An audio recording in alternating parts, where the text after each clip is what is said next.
Guys, hope you're doing well. It's the last day. Unfortunately, I missed 2 amazing days, but I had a chance to see like a couple of demos before me. They were all awesome. So yeah, let me quickly introduce myself. My name is Jama Jurabaev. I work as a freelance concept artist at Lucasfilm. Do you guys know Lucasfilm? We do this little Star Wars movie sometimes, like once in 2 years. Yeah, it's a good question. Originally I'm from Tajikistan. Have you heard about Tajikistan? Come on, don't try to be polite, guys. Okay, I will explain where Tajikistan is, then you'll go, oh yeah, I know. You know Earth, right? The round one?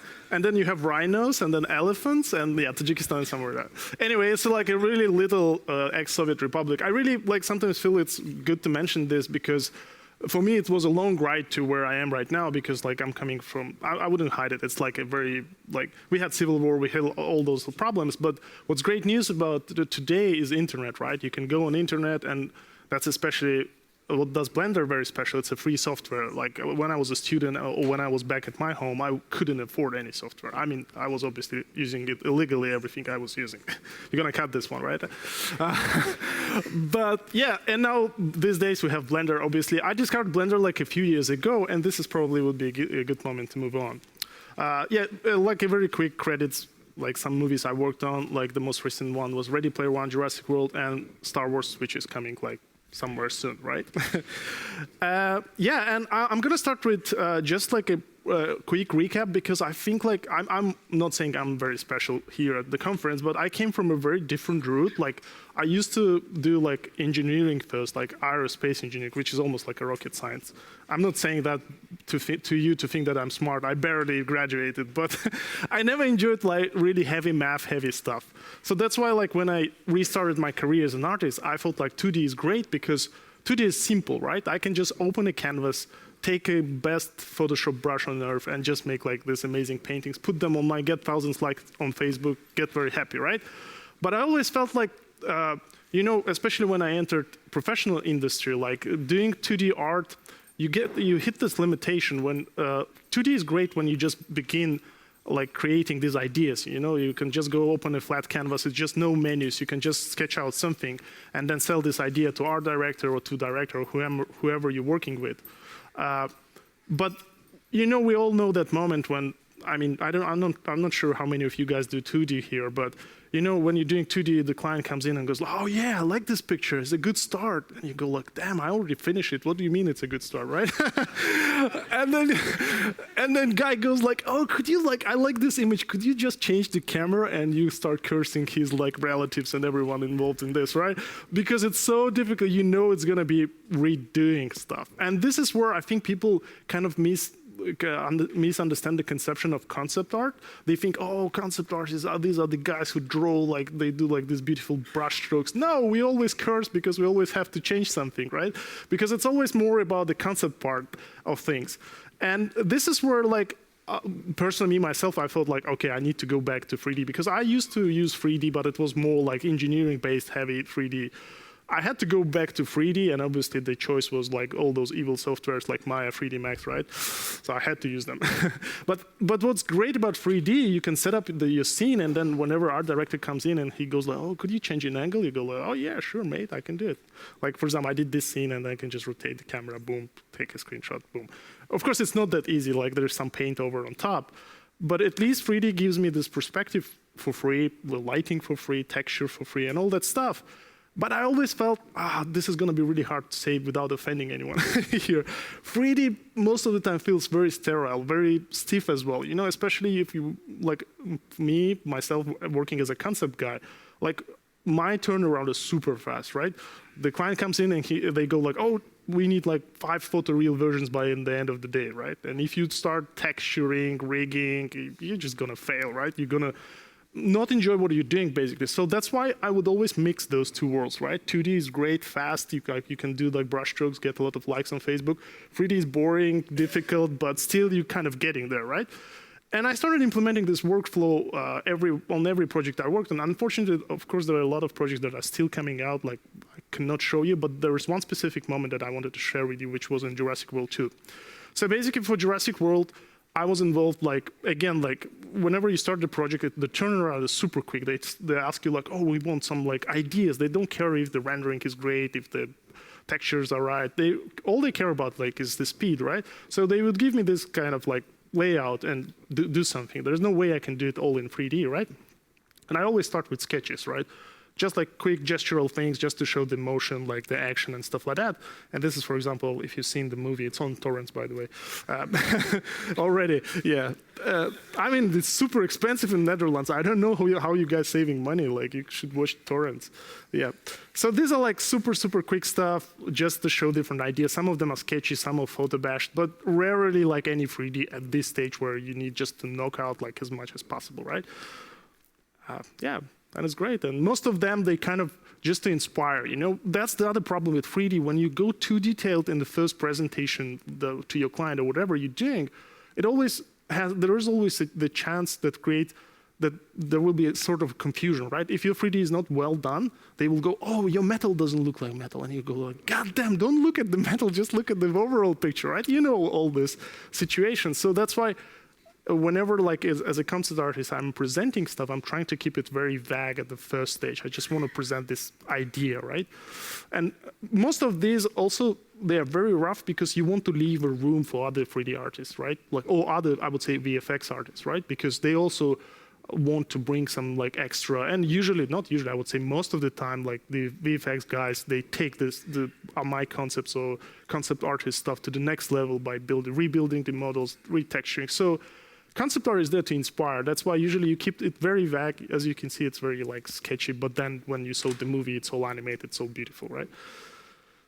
But also, like, the other cool thing about 2D, especially when it comes to character design, like, you know, these days you go on ZBrush, you activate symmetry, and then you do amazing detailed designs, right?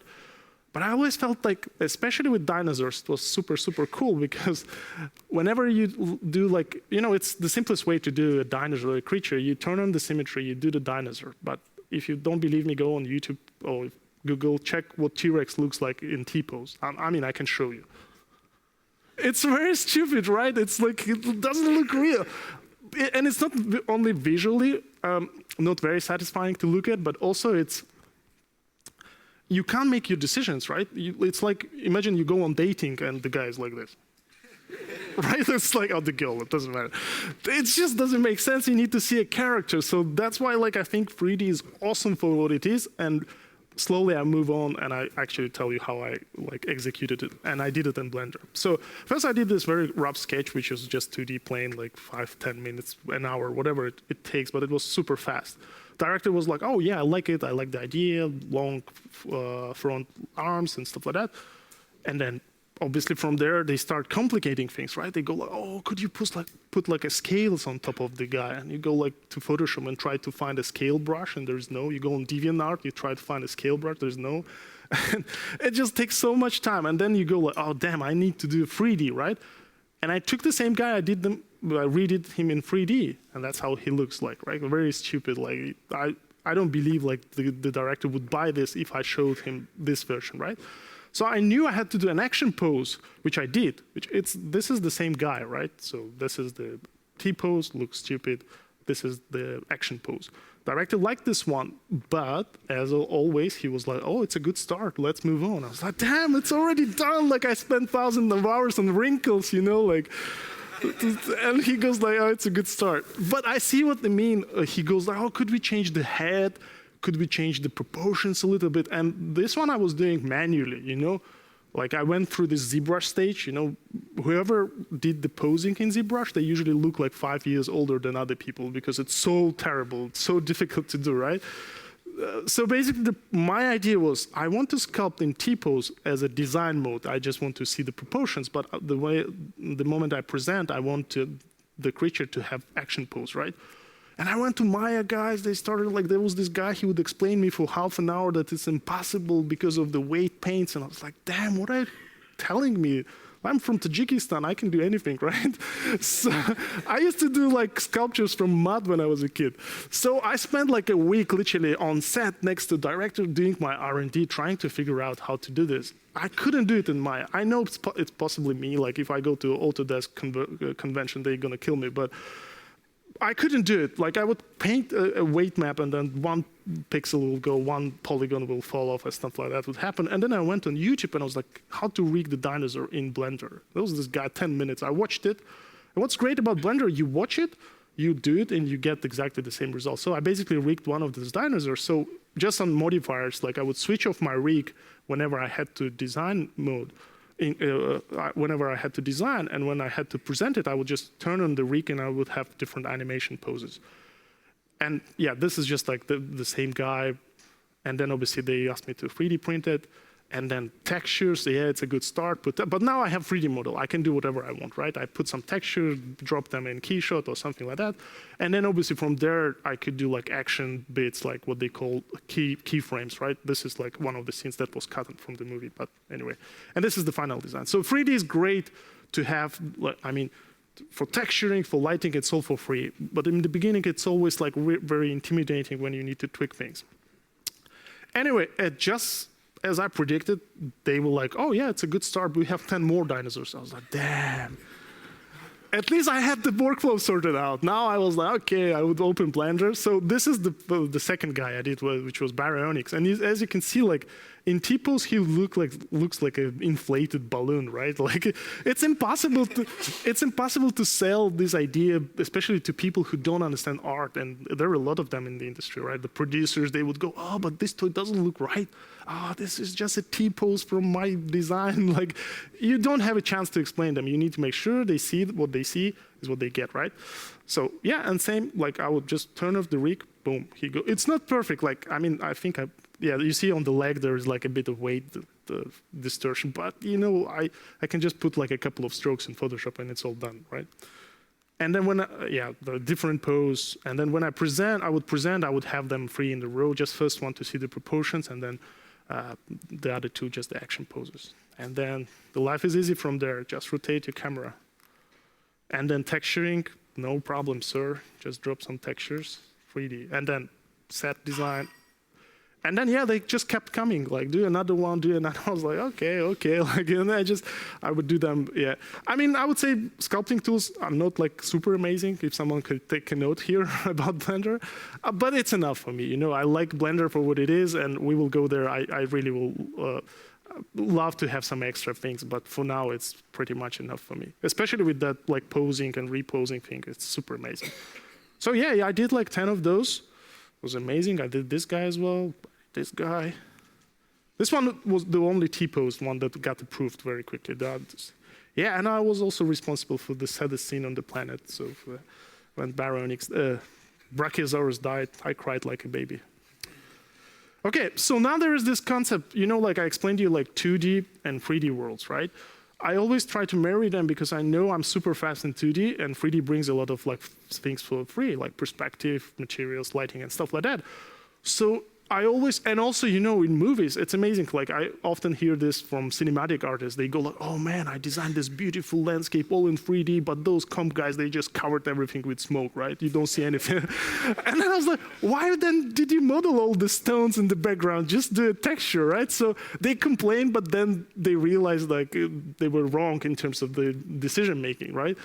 So that's like very important for me, because when I do the artwork, I need to make sure I'm going to put a lot of smoke, a lot of cinematic effects, like, and I'm not talking about chromatic aberration, but the lighting, the fog, and all that stuff. So, for example, here, like I made the scene in 3D, but I knew it doesn't need to be perfect, because I know I can paint over, I can use my artistic skill to art direct everything. Anyway, this is like a Terminator 6 homage that I did. That's basically like a bunch of scenes. And it's all done in Blender.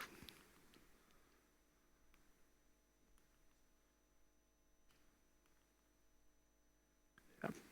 And now this is how the scene looks like. You see, as you can see, like I don't mind going very dirty. Like I don't need to simulate anything. I just went to the build modifier, just like boom, boom, randomize, just scroll the slider, just got what I need. And like for cables, it was all grease pencil drawing, just converted to Geo, because like I know that for me, like rendering part is only like in between step. I always put some extra Photoshop work on top, and that's why I don't need to like to make everything look perfect. And as you can see, like all those cables, they look like tubes and stuff like that. And this is another best thing. Whoever did this thing, I want to thank you. Full screen in Blender is the best thing ever. I don't want to buy another monitor. I see people like buying a bigger monitor and then they go bigger and still have menus, right? So I just want to have full screen, all my shortcuts. I just want to be creative. It's like rule of thumb for me, the less technical I am, the more creative I am. And that's why like full screen is the best way to do it, because you can just concentrate on what matters, and in my case it's the design. Yeah, and I made this one, and yeah, you can see everything is like super rough, but when you go back and look at the frames I did, they look quite cinematic. And most of the stuff like on the ground is just textures. I just used the light, like most of it is fake, really. Yeah.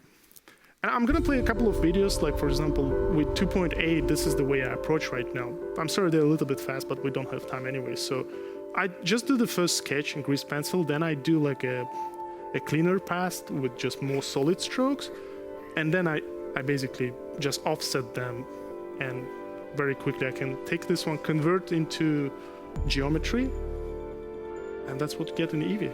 It's really cool. And then people on YouTube go, oh, you skipped some part, you did some part. Of course I did some part in between, right? So basically what I did was just exporting that to ZBrush to Dynamesh it. So if guys, you hear me, we would love to have Dynameshing in Blender. I mean, maybe there is already, I don't know about it. So yeah, you see like all I was concentrated on, and this is like Allosaurus, like one-to-one, but if I was like creating this imaginary creature, I will still sketch, you know, I will not go into modeling mode, because I know whenever I show the model, I need to put the texture pass on. It just takes longer, and every time they address any feedback, I'm gonna be complaining because I'm not enjoying it anymore. Another way, for example, with grease pencil again, like very primitive sculpt, just a random dude, and you see the armor design, I'm not modeling it. I'm not going into sub-div or low poly modeling or any kind of that stuff. I just draw it because I know graphically it needs to look good. And once it looks good graphically, I just convert it to Geo, inflate it slightly in ZBrush, and that's it. And with Eevee, it looks awesome. And then, thank you. Thank you very much. And then obviously with Eevee, you just put that fog that compositors like to put on and everything. You don't see half of the details. Yeah. Yeah, grease pencil 2.8, whoever is responsible, we should put like little statues, grease pencil guy, like ZBrush guy, let's just pray to them. Like, it's awesome. It's just amazing because like I said, that's why I try to start my presentation from like showing just the variety of work I do, because it's really important for me to stay very fast, and grease pencil is just perfect tool to do that. And yeah, for example, this is a full, yeah, there is a bit of Photoshop work on top. This is a grease pencil, and the workflow I use there is a video later, so I will show it to you. Same here, same with this guy. Like anything hard surface, like yeah, it's great to go and kit bash stuff, but it's much faster just to do a silhouette, just to generate some kind of idea of how this thing looks like. And then instead of drawing it manually in Photoshop by using perspective, and it's very difficult, especially for people who are not very good at drawing, like, and grease pencil like helps me a lot because everything is already in 3D. I mean, there's a little video and it will make more sense.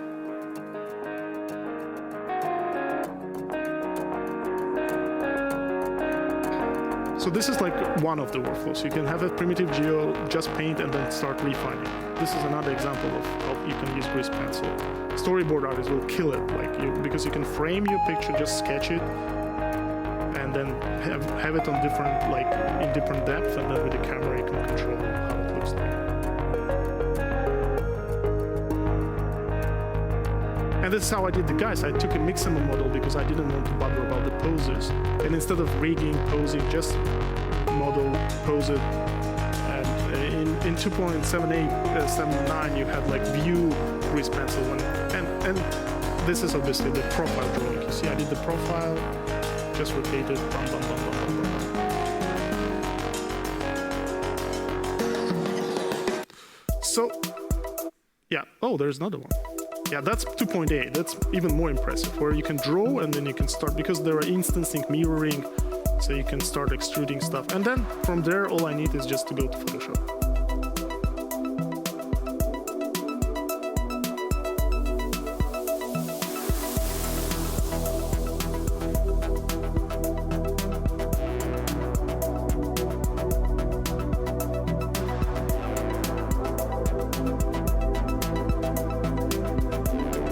Yeah, and also like you can use grease pencil sketches to randomize them to create this. It's like design possibilities are endless, and because it's a line drawing, it's so simple. You don't need to spend too much time.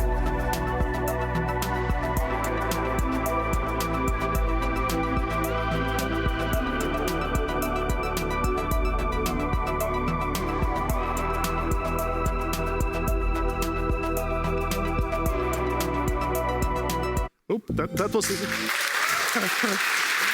Thank you very much.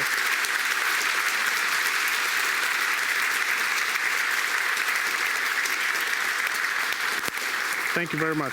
And this is another experiment I did, which I thought was really interesting as well. It's all grease pencil. There's no geo, just grease. Yeah, I mean there are boxes to hide the geometry.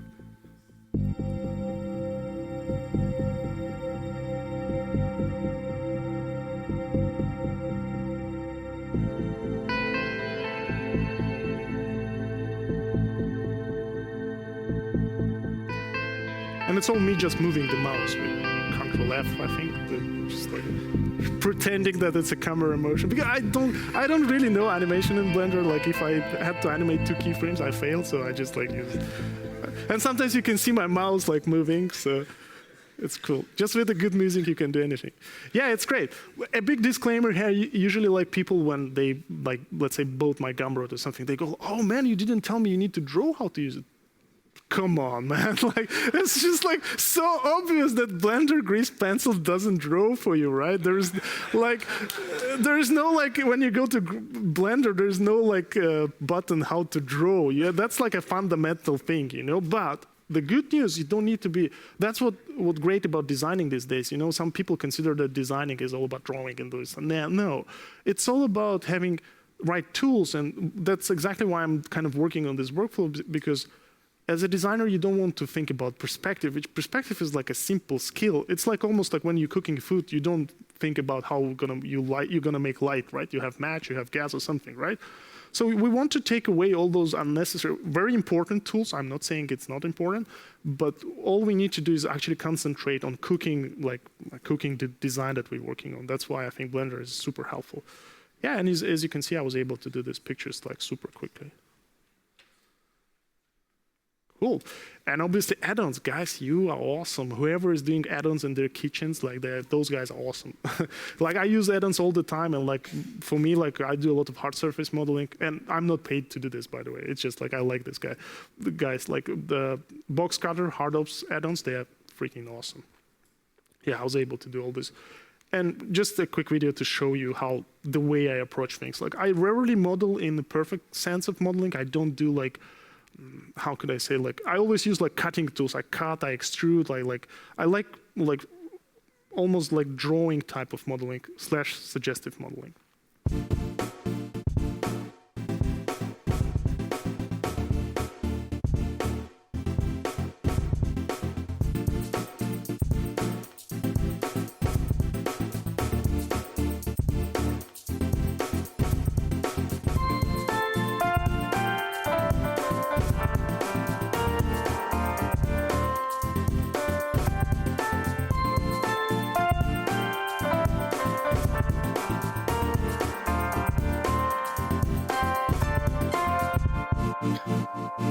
Control F, just to capture the quality is a little bit.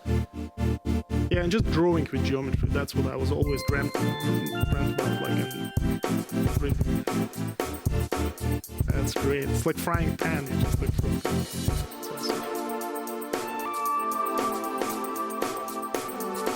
oh, cool. And the next step, next year when I come over, we're gonna do some VR stuff, right? Because I tried it once. That's the only thing missing, you know? Like I always complain about 3D being, like, I mean, you probably will confirm this, but 70% of my time as a 3D guy is consumed by rotating my camera, right? Like you move your cube and you go, oh yeah, that's in the right place. And then you move your camera, it's like miles away, right? So, and then you go and you try to adjust. In VR, that is eliminated completely because you can take a cube, you can put it here, right? So that's the only thing missing right now. And even with grease pencil, like when I'm offsetting my geometry, it's manual work, like take, orthographic. With VR, it's gonna be awesome, and Blender is gonna be a master of universe, but obviously someone needs to do it for free, right? And that's another challenge. Yeah, but yeah, I'm super excited because like VR with toolset that Blender has, like which is modeling, grease pencil, animation tools, just like having a view. And I think with Eevee, Blender is the closest one to having like a proper VR mode. Like Maya and all those guys, they are super late to kind of integrate those into the pipeline they have. And that's why I'm hoping like at some point they will integrate it. And yeah, hopefully next year we'll see some VR stuff. And if you're curious, like I do a lot of VR stuff, but not in Blender. I use like Gravity Sketch and all other things. You can just go here and subscribe and follow me. And thank you very much.